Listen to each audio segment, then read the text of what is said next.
Ini ramai yang tak tahu. Dalam hidup, semua benda boleh jadi.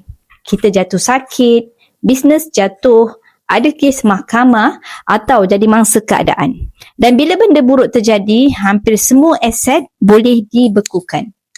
Akaun bank boleh beku, harta boleh beku, kereta pun boleh beku. Jadi apa yang tinggal? Emas fizikal je yang tak boleh dibekukan. Sebab ia berada di dalam tangan kita sendiri, bukan di dalam sistem keuangan. Itu sebab orang kaya yang diam-diam kaya selalunya ada simpanan emas.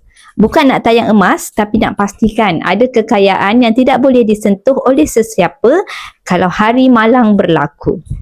Emas ini bukan aset untuk ditunjuk-tunjuk. Ia adalah aset untuk selamatkan keluarga. Sebab bila dunia huru-hara, bank tutup, ekonomi goyang, emas tetap emas. Kalau nak ada satu aset yang kekal milik kita sampai akhir, simbol dia cuma satu, emas fizikal. Saya Yan Yusof, follow saya untuk mulakan simpanan emas di Public Gold.